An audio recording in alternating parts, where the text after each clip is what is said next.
आपली Sunday restaurant at home he series सुरू आहे आणि यामध्ये आजचा एपिसोड आहे नंबर 6. तर 6वी रेसिपी मी आज तुमच्याशी शेअर करत आहे. तुम्ही हॉटेलमध्ये गेल्यानंतर चिकन टिक्का मसाला तर मागवतच असाल आणि असं वाटतही असेल की घरी करायचं म्हणजे किती तामझाम आहे ना. पण अजिबात नाही. आज मी याची अगदी सविस्तर आणि एकदम सोपी रेसिपी तुमच्याशी शेअर करत आहे, की तुम्ही घरच्या घरी ही रेसिपी करू शकता. आणि आता श्रावण येणारच आहे, तर त्याआधी किंवा गटारीसाठी ही स्पेशल भाजी नक्की करून बघा. चला तर रेसिपीला सुरुवात करूया. हॅलो, नमस्कार. मी सोनल, मेजवानी बाय सोनलमध्ये तुमचं खूप खूप मनापासून स्वागत करते आणि आजची झणझणीत चिकन टिक्का मसाला सुरू करूया. तर त्यासाठी मी इथे अर्धा किलो चिकन घेतलं आहे. चिकन 2 ते 3 वेळा नाही, 4 ते 5 वेळा स्वच्छ धुवून घेतलं. आता पावसाळ्याचे दिवस आहे त्याच्यामुळे स्वच्छ धुवून घ्यायचं. एकदा मिठाच्या पाण्यामध्ये पण मी धुवून घेतलं आणि लगेचच त्याला काढून घेतलं आहे. आता याला थोडंसं मॅरिनेट करून घेऊ. तर त्यासाठी चवीपुरतं मीठ घालायचं, थोडी हळद, थोडं तिखट आणि आलं लसूण पेस्ट घातली.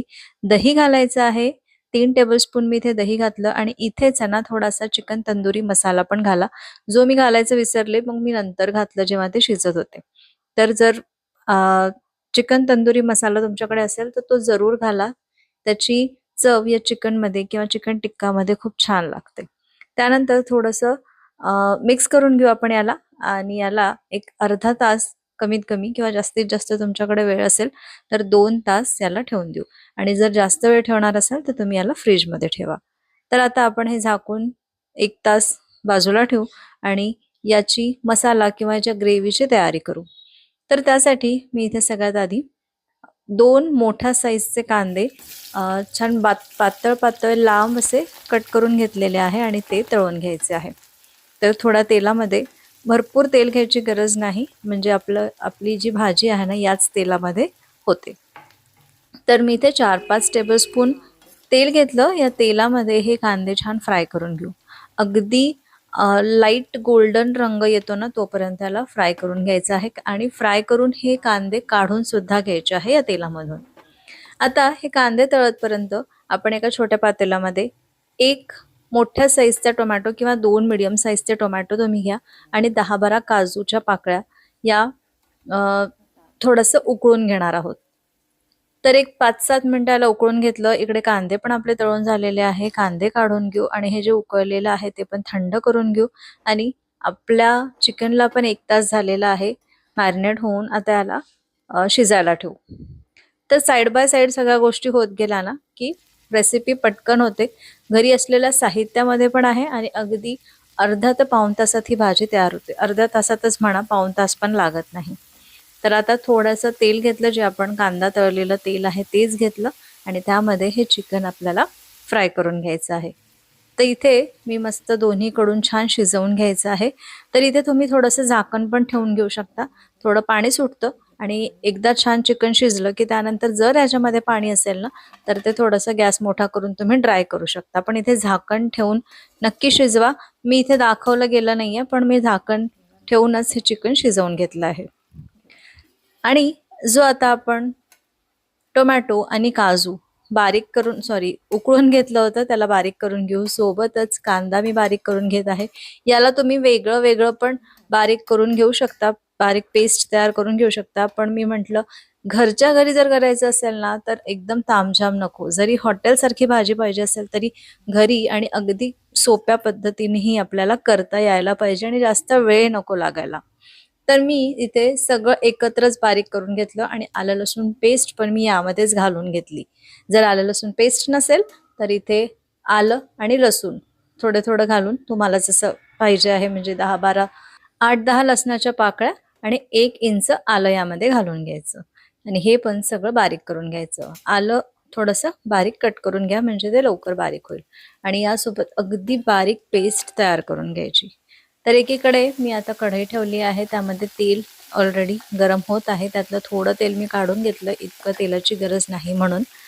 त्यानंतर दुसरीकडे आपण जर चिकन टिक्का तयार केलेला आहे तर तो पण फ्राय होत आहे. त्याला मी मध्ये मध्ये पलटवून घेत आहे आणि सगळीकडून एकसारखं रंगावरती थोडेसे असे ग्रीन मार्क्स येतपर्यंत आणि छान सगळीकडून शिजवून घेऊ आपण याला.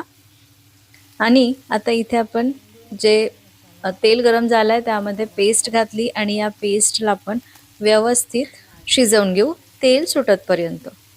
तर आता बघा, चिकन टिक्का जसं मी म्हटलं ना, की मी तंदुरी मसाला जो आहे तो घालायचा विसरले, तर तो मी आत्ता घातला आणि परत एकदा छान मिक्स करून घेतलं. आणि आता हे चिकन शिजलेलं आहे, यातलं सगळं पाणी आपण इव्हॅपोरेट करून घ्यायचं, थोडा गॅस मोठा करून घ्यायचा आणि हे छान असे तंदुरी फ्लेवरचं मस्त चिकन टिक्का तयार झालेला आहे. तुम्ही इथे थोडासा धुंगार पण देऊ शकता. कोळसा गरम करायचा, एका वाटीमध्ये कोळसा ठेवायचा, थोडं तूप घालायचं त्यावरती आणि झाकण ठेवून थोडंसं तुम्ही याला मस्त तो फ्लेवर, स्मोकी फ्लेवर पण देऊ शकता. आज मी दिला नाही कारण माझ्याकडे कोळसा नव्हता. तर आता इथे आपली जी ग्रेव्ही आहे त्याला पण थोडं थोडं तेल सुटायला लागलेलं आहे. आता यामध्ये सगळे मसाले घालू. हळद, तिखट, मीठ, धणे जिरे पूड घालायची आहे आणि हा जो थोडासा जो आपण चिकन तंदुरी मसाला घातला ना, तर तो आपल्याला यामध्ये पण थोडासा घालायचा आहे. चव छान लागते, नक्की घाला. जर असेल तर घाला, नसेल तर मग किचन किंग मसाला वगैरे असतो तो घातला तरीही चालेल. त्यानंतर तो पण नसेल ना, तर थोडा गरम मसाला घातला तरीही चालेल. आजच्या मी भाजीमध्ये गरम मसाला नाही घातला कारण मी हे बाकीचे सगळे मसाले घातलेले आहे त्यामुळे. त्यानंतर आता याला छान मिक्स करू आणि अगदी थोडं पाणी घालून, म्हणजे हे सगळे मसाले जळू नये म्हणून, आणि याला छान परतवून घेऊ. तेल सुटतपर्यंत याला परतवून घ्यायचं आहे आणि याची कन्सिस्टन्सी ॲडजस्ट करून घ्यायची आहे या ग्रेव्हीची. तर ग्रेव्हीमध्ये खूप सारं पाणी एकदाच घालू नका. थोडं थोडं पाणी घाला किंवा शक्य असेल तर थोडं गरम पाणी घाला. आणि जर एकदाच घालायचं असेल तर गरम पाणीच घाला, चांगलं उकळतं पाणी घाला. आणि या कन्सिस्टन्सीची आपल्याला इथे ग्रेव्ही तयार झाली पाहिजे. तर तुम्ही बघू शकता छान तेल सुटायला लागलेलं आहे. ग्रेव्हीला पण मस्त आपल्याला जशी कन्सिस्टन्सी पाहिजे त्या पद्धतीची ही झालेली आहे. आता यामध्ये जे आपण चिकन फ्राय करून घेतलं, चिकन टिक्का तयार करून घेतला, तो यामध्ये घालू.